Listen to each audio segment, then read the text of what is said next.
Avery, whose show is this?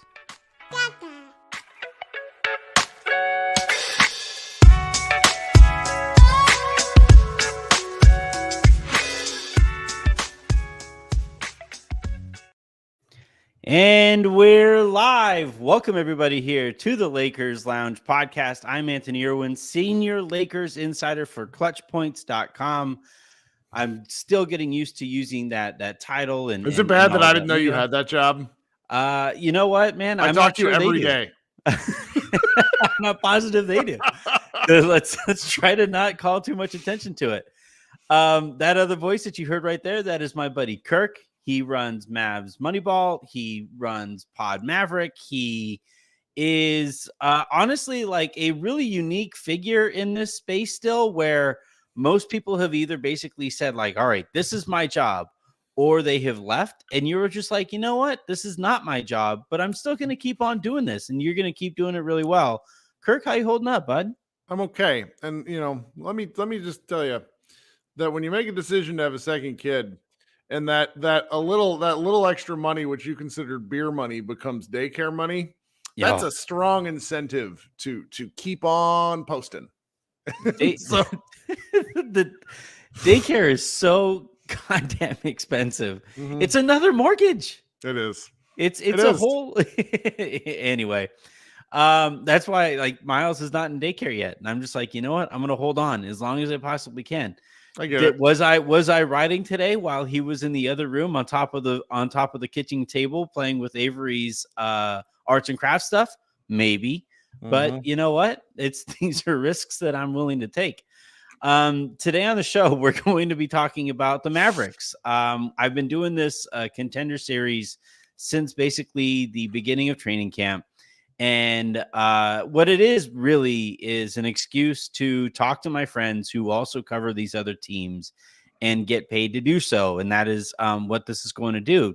This one's a really interesting one, though, because there's a direct tie. There's a direct connection here between the Lakers and the Mavericks with that kind of two-horse race for Klay Thompson over the summer. So we'll talk a little bit about that. We're going to talk. I find this Luka season really interesting because I feel like over the last few years, he's been leading like he's had the best odds at winning MVP going into every year, according to Vegas. People really want to vote for him. Yeah, it's been an entire trend. He hasn't won one yet, though, but I feel like he's the best set up to win one this year than he's been in a little while, because I think the Mavericks are going to have the kind of record that an MVP kind of needs to have. So we'll talk a little bit about that. The Mavericks kind of shot their shot off the last trade deadline when they brought in PJ Washington and when they basically did everything they did. And then they unloaded even further gunpowder this year, bringing in Klay Thompson and making some of the additional tweaks that they made. But I'm still curious, because I think OKC can still get better, and because I think the league in general can still get better. I'm really kind of curious what the Mavs can do to kind of keep up there. Muncy got hit. Yep, he got hit. So we're going to talk about all of that stuff. So before we get going, I kind of also like to start this with like, Kirk, what is like the most interesting, like if you were to elevator pitch the Mavericks to somebody this year, how would you do so? So the noise you hear is my poor decision to set up my podcast mic right next to the dog water bowl. And have you seen the dog water pool where it's like, I guess this girl did this. It went viral. She got a planter, filled it with all of the fertilizer, put a dog water bowl in the middle of it, and then planted flowers around it. And her thinking was that the dogs are just going to water the bowl. And I guess the plants and the flowers that are in that bowl have done really well. I could see this happening. I could absolutely see this happening. That is a very strong possibility. Okay, so the Mavericks, to me, as far as an elevator pitch, are in the life cycle of a team that's on the rise. Luka Doncic really burst onto the scene in his second year. So we're talking 1920. Okay, the COVID year, he was outstanding. The Mavericks were 16-5 to start the year. Kristaps Porzingis looked really good. COVID happened. They went back to the bubble. Luka played a really, really strong series against the Clippers. Porzingis got thrown out of one game, got hurt in another. The Mavericks really never the same. And since then, it is my sort of opinion that Luka was so good while also looking so, I don't want to say, there's just been years where he's not been in the best shape. And despite chubby, we could say chubby. I don't want to say it because then my fans, if they happen to listen to this, will come with me with pitchforks because you know that sort of stuff goes. But he's been simply unbelievable, despite maybe not being his best self. So they hired Jason Kidd eventually after kind of another couple of rough years with Rick Carlisle. They did fine, but not well enough. They move on from Porzingis. They hired Jason Kidd, and then that first year, they somehow made it to the conference finals with a Dwight Powell-backed defense. One of the stranger things, they played like 6.5 dudes and just went on like a winning streak over the final probably 25 games of the 2021-22 season. 2022-23 was a disaster. That was the year where Jason Kidd got his wish and they hired JaVale McGee. Hired is actually probably a better term. Probably closer than played. Like McGee, he was just god awful from the start. They got off of a bunch of bad contracts with the Christian Wood trade. The team did not pan out. And then they made kind of a gamble trade for Kyrie Irving. The team got so small where I'm pretty sure like you and I would have been their like 4th and 5th biggest players. And then they failed to make the playoffs. Like there was some mild accusations of tanking, but like they were so bad. They lost to the Hornets twice in the final month, and they weren't trying to lose. Okay. I watched this team just struggle like nobody's business. Then last year they come back. They played pretty well with center Derek Lively, who's a rookie. Everybody is pretty well aware on him. I got some takes on him we can get to. And then they make a sort of just what I would call it's almost like a fantasy football trade where you're bolstering your roster, but you're not really sure what it's going to do. Yeah. And the Mavericks, and it was right before, it was like one of the first trades in a really boring trade deadline. And then after that, they figured out their defense because Luka scored 71 points or whatever it was.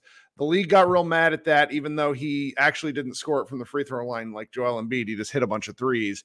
They started allowing 3 yards in a cloud of dust basketball. The NBA did. And the Mavericks really found a defense which was it was very similar to the bubble title Lakers, which but like Dwight Howard and JaVale and Anthony Davis just beat the shit out of everyone. Yeah. And that's what the Mavericks approach, right? Remember the Legion of Boom Seahawks? Like, you can't call like foul every play. You aren't going to call every single one of them. And so now we're here. And what the question of like what makes this team interesting is they are good enough to win the title. I truly believe that. But are they interesting enough to where anyone will actually care?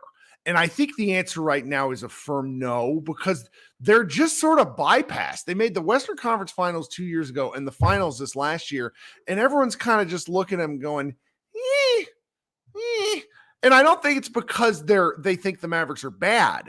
I think it's because the Thunder are just that interesting. Jokic perhaps being on the back nine of his career. There's just enough other interesting things in the Western Conference to go, well, we'll circle back on the Mavericks whenever they're here. I mean, Bill Simmons said something today about how he just thinks that the Mavericks are going to blow past their over, which they should. They won 50 games last year, and they have changed, but the idea that they got worse is pretty ludicrous to me. And so I just think they're a team where if they can do what they're supposed to do, this is Jason Kidd is not a great regular season coach. He's coached a lot of regular season games. They are like, his teams are historically really rough in November, December, January. Not rough, but kind of like just below 500. Yeah. And then when the team is decent, they play like 60% winning percentage in the other months. And that ends up being, 55% win, and that's how you get to, your 50 and 32 kind of seasons. So, quick quick sidebar, because you're a Cowboys fan, right? No. Grew up in No? Kansas City and moved here Oh, right that's as right. Troy Aikman got You're a knocked Chiefs out. fan. There, Damn. for long and old sports heads, I moved here during the Quincy Carter era Oh of my Cowboys God. football, which is like Yeah. bleak. Like it's honestly like those the Cowboys haven't been good in 30 years. Like that's how Yeah. bad they are. And I was happy to carry, though my Kansas City fandom was really kind of rough because they were always pretty good, but then they Yeah. get Mahomes, so I get to watch Mahomes and Luka at the same time. It's a great time to be a sports fan if you're me.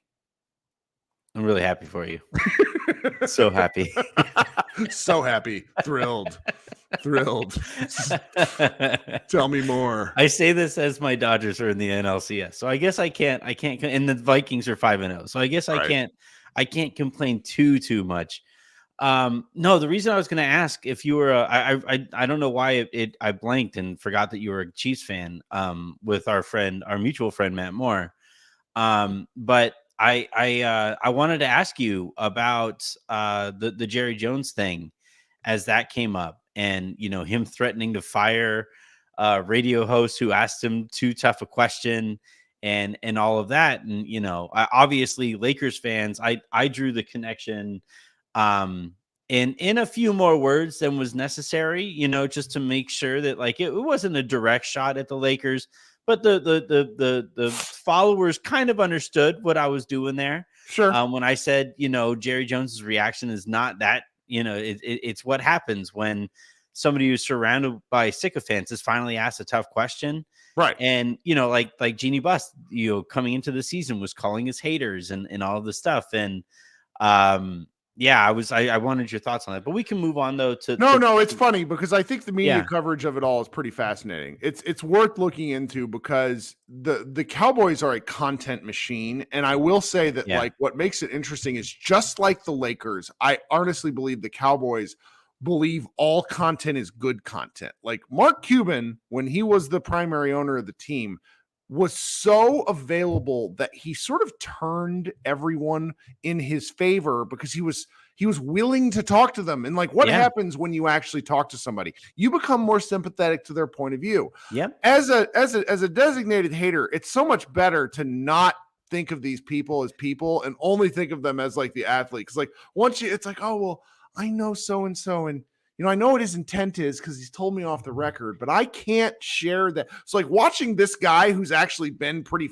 he's been pretty terrible, lose his mind and basically threaten the jobs of people who he doesn't employ is truly nuts. Designated hater as a podcast name for a baseball show. Like, good one. Somebody out there take that. That is a fantastic pod name. I'm going to work on the trademarking right now. But no, I want to get back to the Luka thing here because you mentioned like the portliness and comes into basically every season in the last few years with MVP type expectations. Doesn't play poorly. It's just that like Jokic did incredible things and Embiid got a sympathy vote, and that's right.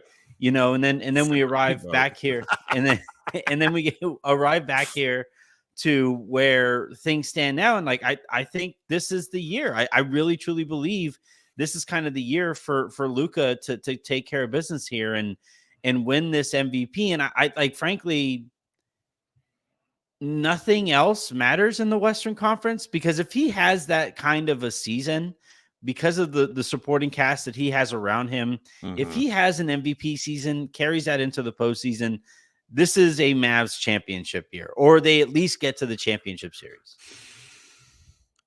I have a hard time seeing the MVP vote because I think that Luka has sort of worn out his welcome. I think that people still appreciate his, particularly when it comes to voters. I mean, look at what Tim Bontemps poll does. And I that poll is a little bit of a push poll, in my opinion, where I think it changes people's minds, but that's neither here nor there for the purposes of what you and I are trying to figure out here. Yeah. I am broadly, wait, why is it doing this? Sorry, I'm trying to order dinner because I would you land on? I'm gonna order Chili's like a truly disgusting human. I kept coming back to it, man. Anyway, So the thing with Luka is like he's gonna have, in order for him to win the MVP, he will have to put up very similar numbers while staying within a stone's throw of Oklahoma City. Mhm. And because even though the Oklahoma City team is very talented, I think that SGA, despite being older, he's in the same draft class as Luka. And Shea has been unbelievable for a really long time. I just think that it took people a while to figure it out. And so where we sort of end up here is this interesting place where Luka is going to have to play even better than he did last year, which was MVP caliber, probably play a few more games while also significantly raising the standard of his defense. I think the game 3 finals meltdown where he basically freaked out, didn't play defense, and really helped effectively lose the game for the Mavericks when they were already on the ropes is going to stick with people for a while. Yeah. I explain this to my 8-year-old son all the time because he's a little boy, has a hard time with temper tantrums, and he gets really mad. He's really competitive, very like really competitive, kind of like just like Luka is, like a lot of these athletes are. People tend to, the way we work as sports fans is we're sometimes more willing to remember someone's worst moment than we are their best. And I Yeah. think despite it, like once you become an MVP caliber player, the questions grow. They don't diminish. And so I think he has an uphill climb for the MVP vote. Now, his numbers might really force the issue, which is how he got into the conversation last year. He averaged 33 points a game on fewer free throws than anybody has taken in at that high a margin, I think, ever. He's right up there with like when you take away free throws from his game, he's like right behind like one of Jordan's 1987 season in terms of points per game.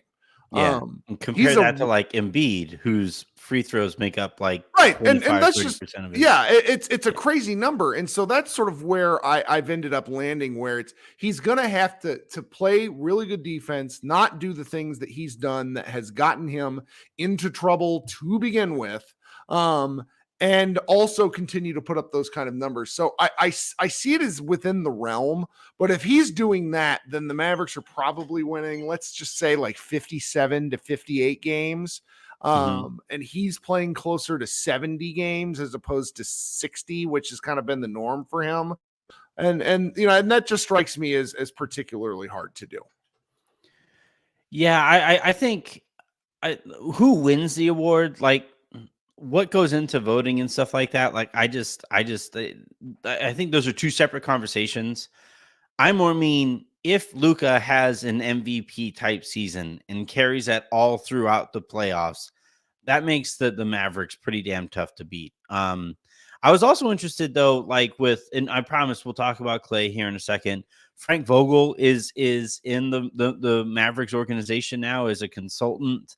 That was an interesting hire there by Jason Kidd. To hire his old boss is kind of interesting.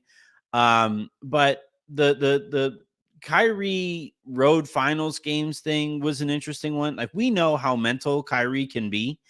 Are you concerned about that? Like, you know, for the Lakers, for example, it doesn't matter to me how good a regular season D'Angelo Russell has. Eventually, I know he's going to turn back into a pumpkin in the postseason.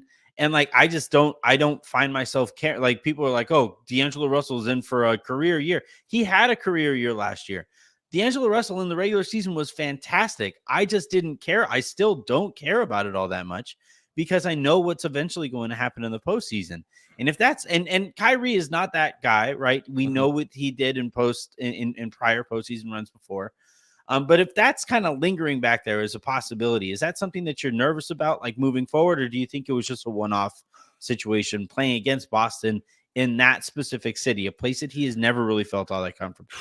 He's had like 11 straight games now where he was just been total dog water when he plays there, and he's spoken about it. But if you've ever To a certain respect, it's good he didn't come to Los Angeles, meaning Kyrie, because this man is so loquacious. He does the thing politicians do where he speaks for like 3 to 4 straight minutes, giving an answer about something while not answering the question whatsoever. Yeah. And so he does these sort of Twitch streams now and again, and he's attempted to take responsibility for it, but he's really yet to provide a reason. And I don't know if there is a reason. I think it's just one of those sports things that you're going to have to get past.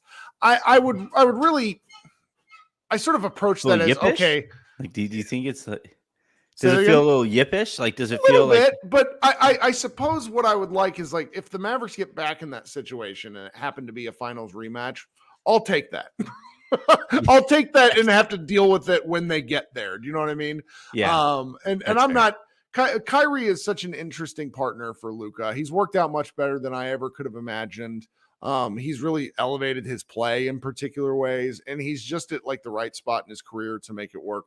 The Vogel thing, just because you touched on it briefly, is very funny because if you know, Lakers fans will remember this. Kid was brought in, and everyone and their uncle was like, "Oh, he's here to stab that man in the back." No. Not just everybody and their uncle. The Lakers felt that way. They paid Jason Kidd the more money than any other assistant coach in the league at that point. And it was like, yeah, because eventually he's going to be the head coach. Because he had been out of basketball for a year because he was radio fucking active. Yeah. His time with the Bucks was so bad. You read Mirren Fader's book, the book about Giannis. There's stuff around the fringes. She doesn't get into it because it's not a kid book. But like, Kid was basically a sociopath when he coached that team. So we all just assumed. And instead, he's become like he's become this guy that has like 10 or 11 assistants because he's very collaborative. And Vogel being able to collect both paychecks while and being able to offer his thoughts to Kidd, I'm fascinated by it because it means that Jason Kidd has actually changed who he used to be as a coach and is a lot more open-minded about all this stuff. Yeah, the Vogel thing is so interesting too. Like, you know, you mentioned what went on when Kidd came to the Lakers when Vogel was hired. Remember, Vogel was like the 4th choice to be the Lakers head coach there. First it was Tyronn Lue, then it was Monty Williams, then it was Jason Kidd, and then they were like, "Oh shit, we don't have anybody else. Hey, you in the corner, like you want to coach the Lakers?" You know, and then Frank Vogel fucks around and wins a championship for the Lakers. And Rob Pelinka never really believes that Frank had anything to do with it. Fires Frank first opportunity that he gets. And by the time he fires Frank, Jason takes over for the Mavericks. A bit of a bumpy beginning, I would say, for Kidd. But I feel like he started off the year, man. This is what Jason Kidd did in his very first game. Dorian Finney-Smith had one post up in the previous 3 years. Kidd was so against the 3-point shot as a concept when he started. The first 2 plays he ran were Dorian Finney-Smith post ups, both misses. Dorian Finney-Smith, future Laker. The Kidd thing is so interesting, and the Vogel thing is so interesting because like Vogel is almost too nice for you to like for somebody to not like. Vogel like walks down the hallway, and that's why it was so interesting, like how quickly things turned for him with the Lakers. I think a lot of it had to do with Kurt Rambis and you know, by extension Linda, and then by extension Jeannie. But yeah, that hiring made me laugh out loud because it was like, Kidd watched Frank work. I think has spoken since about the impact that watching Frank work in that very collaborative way. I think the first time around when Kidd was in Milwaukee, like you said, he was sociopathic. He was not as collaborative. He had like locker room snitches. He had people like Jason Terry, who was a coach, was his guy in the locker room and reported everything back to him. Yeah, he played all sorts of mind games. And I guess, you know, because he must have been like that as a player, like very competitive. But it's a different generation athletes. And he comes to the Lakers and he sees how certain things are working better and just takes this holistic approach with him. And what ends up being additionally fascinating about that is Rick Carlisle resigned from the Dallas Mavericks. Okay. And when we say resigned, like Mark Cuban was like, okay, we're going to have to fire you because Luka doesn't like you. And Kidd was a recommendation from Carlisle, which felt like a fuck you on the way out the door. And because like him and Luka just didn't get along by the end. Yeah. And it just comes in. And the fact that it's worked in in a way where they've made the Western Conference Finals and the Finals in 2 of 3 years. Like, it's hard to complain about anything. While you were talking, Kike just hit a homer to make it 4-0 Dodgers in the NLCS Game 3. Whew, man, and no doubt about it too. And in cold ass City Field, it's almost weird how many connections there are between the Lakers and the Mavericks, right? Like we could keep going forever and ever and ever. The next place I want to go though is the Klay Thompson situation, where over the summer, I did a lot of reporting on the situation, and initially it looked, so right when Klay Thompson's free agency really kind of kicked off, it was Dallas in the driver's seat. And then my Lakers sources the next morning were like, actually, no, we feel like we have a bit of a chance here. And that was kind of interesting to watch. And then, fast forward another 12 hours, 24 hours or so, and Klay Thompson is a Dallas Maverick. Part of the reasoning there, I'm told, is that, the Lakers it's not that they told him he wasn't going to start. They were going to pay him like a starter. He was going to start. He wanted a out and out promise that he was going to start and could never lose his starting gig because of how it went for him in Golden State. I would imagine Dallas made something like that kind of a promise, and eventually brought him, it got him into the door and all of that stuff. And what was that like? What was that? Those 36, 48 hours or so, like where we were trying to figure out what was going to how that was going to play out. How'd that sit in the Henderson household? I never once considered it a real thing because I lived through the Danny Green shenanigans of, what was that, 2019, where Danny Green used the Mavericks as public leverage and to gain podcast followers. Shout out to his recent retirement. It's good business. It was great business. To where I was just like, oh, this isn't going to be a thing. Like, why would he want, beyond the basketball fit, which I just don't really consider. It's like, well, why would he want to come here? Like, why would he want to leave California, et cetera? And our mutual friend Sam Svendiari was just like, yeah, this is about as gross as a breakup that didn't truly spill over in public. Like, it's all chit chat from behind the scenes that everybody has heard the sourcing on. But it's never broken over to where, like, Kerr said something, Steph said something. I mean, Draymond kind of gets around the edges of it. So, I mean, I was very surprised. I was also pleased. And then, not to get too much into the math of it all, but his contract is, for a player of his stature, simply felt like, okay, he's just flipping off the Warriors and the Lakers to a certain extent. Because I'm sure he could have got, like, it was 4 for 50, something like that, or 3 for 50. What he finally signed for, or what? Yeah, it's like it's something, but it's like 17-18 million a year. It's like just above like a mid-level exception kind of thing at this point, and it's just odd. I mean, I'm looking forward to it. I mean, granted, he's 3 of his last 30 from the floor. If you include his last game with the Warriors, he's kind of had a bit of a rough start with the Mavericks, but he's also hasn't played any with Luka. So, there's just a lot to see what's there yet to go. It was a 3-year, $50 million contract. I reported that the Lakers were offering 2 years, $40 million. And look, like, the starting thing and then the extra year on, tacked on to the end of the contract. The starting thing, I want to talk about that. I cannot, like, he had earned the institutional cachet to demand some things from the Warriors. However, it must be noted that they paid him a full contract despite the fact that he was out for 2 years. Yeah. So I think from his point of view, some of the ways he's behaved behind the scenes and the things he demanded wasn't really the most professional. Oh, for sure. And so for him to come to Dallas and maybe I'm sure there was a handshake agreement, something about a starting job. This is a title team with guys that he respects, but I don't think he's really played with any of these guys before. If he sucks or if he isn't useful in a way that this helps this team win games, he's going to go to the bench and he's going to have to deal with it. And here's a little dirty secret that I sort of have been thinking about. I don't want to be too negative about the Klay situation. Again, I'm happy he's on the team. If he acts like an idiot, I think they trade him. Like, his contract is exceptionally movable. That's what I was, because it's like that third year is kind of a partial guarantee, if I remember correctly.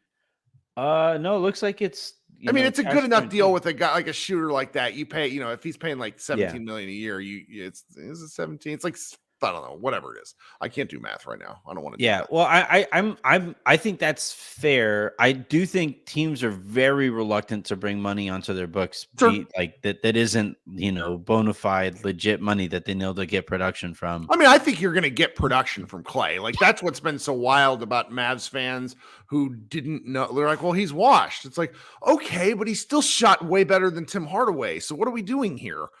Yeah, well, that's what I was going to ask. Like, what have you seen from Klay thus far in the preseason? Because there are questions about him on a basketball court. He clearly is never going to be anything close to the player he was back in his heyday. But like, it's so funny that we do this with good to great players. And I you know what? I'm going to call Klay a great role player. That's what I would call him. It's like the fall from greatness to goodness Sure. is not nearly as bad, for a team that isn't relying on him to be great because of all that the Mavericks have, as it would be for like a good role player to now no longer be Sure. playable, So like if Klay is merely good or merely above average, that's still exactly what the Mavericks need. Just hit open threes. So Please do that. So the alternate, like the through the looking glass comparison I'm going to make here is two players came to the Dallas Mavericks last year on minimum deals and ended up being extremely important to their finals run. One was Dante Exum, who was he was a reclamation project after spending at least 1 year in Europe, where he played on one of their best teams. And then the second is Derrick Jones Jr., who opted out of his final year with the Bulls and signed a veteran minimum with the Dallas Mavericks, last signing that the team had. Now the question I would pose to the audience who might be kind of skeptical here is like, do you think those guys were good, or do you think Luka elevated their game? And the answer here is pretty obvious. Luka elevated both of their games. Mm-hmm. So if Luka could elevate a guy like Derrick Jones Jr., who's had a fascinating career as an undrafted free agent, super athletic guy. He just got a nice 3-year, probably his biggest deal. He got his biggest deal ever with the Clippers. And Dante Exum, Luka helped bring him back from the dead. If we assume those two guys ended up looking pretty good next to Luka after being borderline washouts of the NBA, what does a falling from grace Hall of Famer look like next to Luka? I can't answer that question specifically, but I can tell you I'm really excited to find out. Like, we might have one of those ridiculous games where Luka has like 19 assists because he just keeps passing to Klay in the corner. Do you know what I mean? Yeah. Or or he has like, 37 hockey assists, right? Because, it's the pass and then the hit to the corner. Yeah, I like the fit there with Klay, and at the end of the day too, like we aren't too far removed, Kirk, from like those ESPN talking points of hey, how long a runway is Luka going to give him, and to go from those conversations to now, could Luka win MVP? Can they win a championship this year? They were just in the championship series last year. How can they build off of it? Like, in its own way, all of the stuff that the Mavericks have done to this point, so long as the season isn't an out and out disaster, in its own way, like the work has been done. I would imagine like Luka is happy, and that's like priorities 1 through 100 for Dallas. He no longer has and granted, I don't know if this was ever really a thing, because I don't think he's this type of guy. I think the Mavericks would have tried to do right by him in every single instance. It cannot be properly stated just how garbage a general manager. I think Donnie Nelson, who is a like borderline NBA Hall of Famer with his career, had become by the time he left the Mavericks. He was so bad at his job. I don't think he was super into it. Mark Cuban very clearly played a much bigger role in everything front office following 2011. And he just, it just got worse and worse. So it's like they really did. I don't want to say they did wrong by Luka, but you see this with franchises like the Pelicans did this a lot with Anthony Davis. You just can't continue to double down on mistakes. Nico Harrison has been, and they brought over a cap guy from the Brooklyn Nets. Those two guys working together have turned this Mavericks team into something that's very interesting. I think they have a pretty good handle on what the first and second apron does to a team. And so it's like right now you get Mavericks fans, like the really in the weeds Mavericks fans. Why aren't they paying Jaden Hardy an extension? Well, because they don't want to. They don't want, like they can't. They need some level of flexibility. And when you look at the roster, like they've done a shockingly good job. I mean, I cannot believe. Oops, sorry, I just kicked a kid's toy. Oh shoot! Shut up. Hey, yo, what's to do? Dun dun. Sorry, it's the walker. We have that same one. Bring it over here. It's on the front of the thing. I turned it. No, that just turns it up. Fuck. Sorry. I have that same one. I don't even know why it's here. This is the wrong part of the house for it. Miles was like down for bed one night, and then I don't know if something fell off of a table or something, it hit that thing. And I know that song purely because of that moment, because it's like dun, dun, dun, dun, dun. There's so much to do, dun, dun. And I like that's what we hear. And the next thing we hear is Mommy. Mommy. And I'm like, motherfucker, what? Oh, I'm gonna have to like, why is it still going off? This is okay. Hopefully it's done now. My Lord. Yeah. I'm sorry about that. So this team is just in a very interesting place to where, and if you really look at their books, they've mortgaged a fair amount. They have a they owe like the Spurs a 2030 swap. They owe the Nets a 2029 first. And so they're banking on whatever they're doing between now and then, getting something that justifies all of that. All of it. And because like Stephen W here, right? Klay is going to be ultimate levels of Wash Year 3. That doesn't matter to Dallas right now. Yeah. Like that doesn't matter. The thing that teams that's what Lakers fans were telling me, like, man, that's gonna really hurt in year 2 and 3. It's like Klay's gonna help this year. These teams are focused on this year. Right. And it makes what the Lakers and LeBron, I'm blaming LeBron. You can blame Plink. I don't really care. But it makes what the Lakers did following the bubble that much more of a crime, because you won the championship, right? Then you build the dynasty. And what a lot of teams in their minds, and really fan bases, not so much teams do, is they try to build the dynasty before they win the championship. And I'll tell you what, like if the Mavericks win a championship over the next several years, no one's going to care. It's what the Warriors did. Like the Warriors is the nth degree example of this, right? It's the 2 timeline thing. Because like the Lakers fucked up because they went out and got Russell Westbrook, and that ended everything.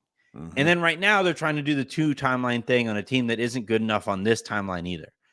But like what the Warriors did when they were, when they had Wiseman and they had Kuminga and they still have, Moody and Kuminga and stuff, but they wouldn't move Wiseman under any circumstances until his value was so far in the tank that like they kind of had to. They didn't really have a choice at that point.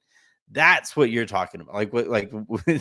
That's the stuff that like would keep me up forever if I was a Warriors fan, because they just basically screwed away Curry's, second prime. And that's what the Mavericks did to Dirk. I mean, granted, Dirk was older. Dirk was 32 and starting to get a little creaky, but everyone will remember they won the title with a really fun team that deserved to have it ran back. But Mark Cuban was convinced that he knew the future CBA and what would matter in 2011. So he blew up the team, and they never won a playoff series again. And until Luka won,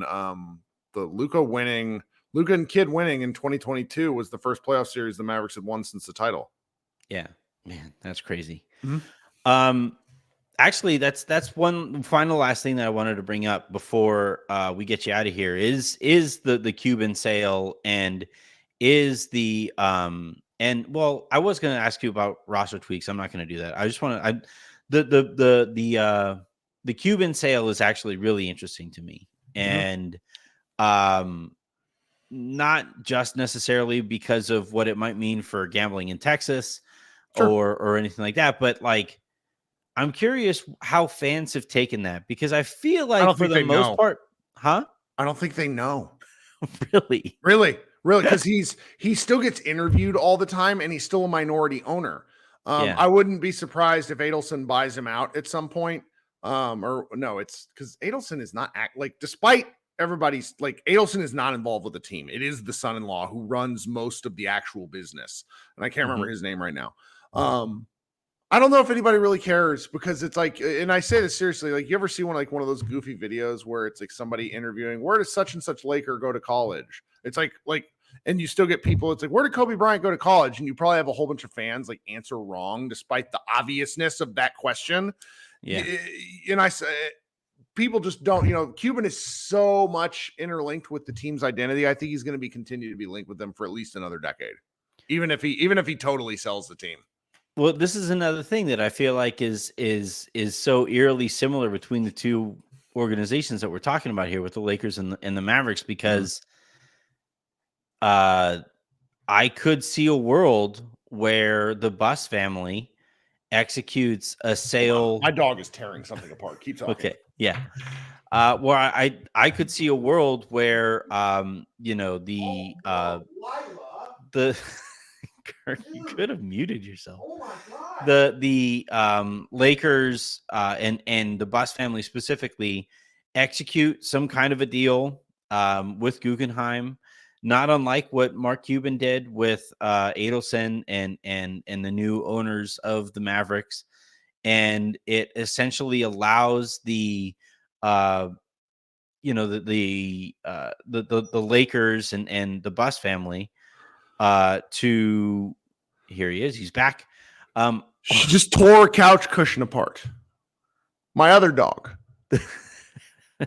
My wife's out of town. Everything's a disaster. Go ahead. I'm glad you're getting chilies. Did they can they send you a complimentary margarita? Can I order you a one of those Presidente margaritas that they have there? No, I was going to say that this Cuban sale is really interesting because I think it kind of lays the groundwork, or not the groundwork, but the precedence for what the Buss family can do with the Lakers, where Cuban gets a nice fat little payout, for his time owning the Mavericks and developing that business and all that stuff. He gets to cash out. He still remains involved with the Mavericks, but the powers at be do have actual and literal final say, official final say.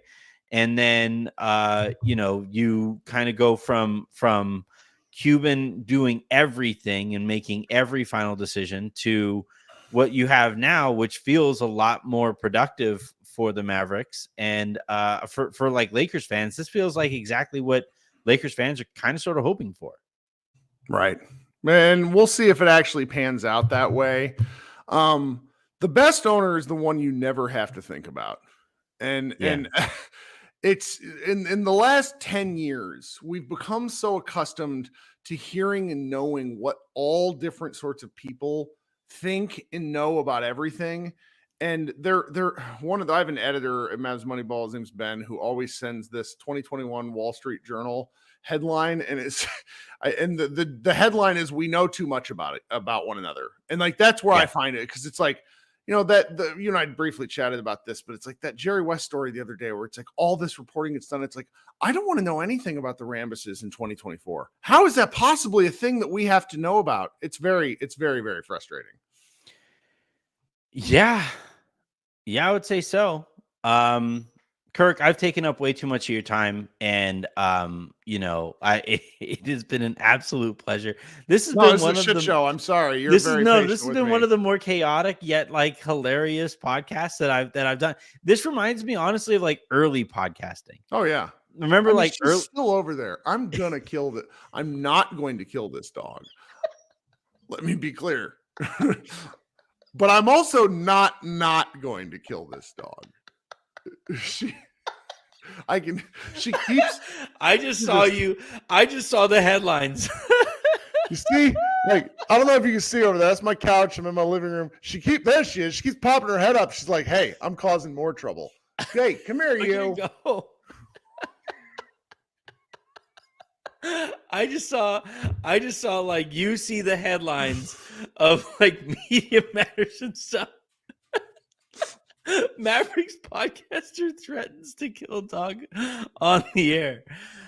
Kirk, thank you very much for hopping on, man. Is there anything that you want to plug before we get you out of here? If you want to hear more chicanery, I run a podcast called Pod Maverick. It's on YouTube. I did a recent episode with man of the internet, Jason Concepcion, formerly of The Ringer, now on his own, doing a couple of different things. And we talk a little bit about basketball. Actually, about half the show's about basketball. Then the other half of the show is like all the different stuff I just had wanted to ask him for like 10 years. Yeah.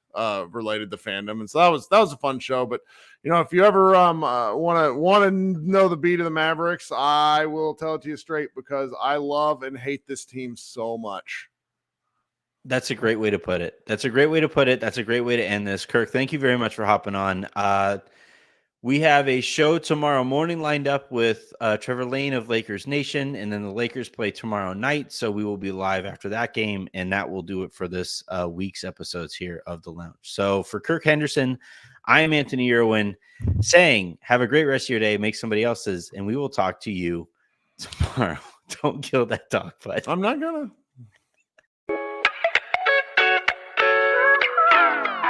Bye, everyone.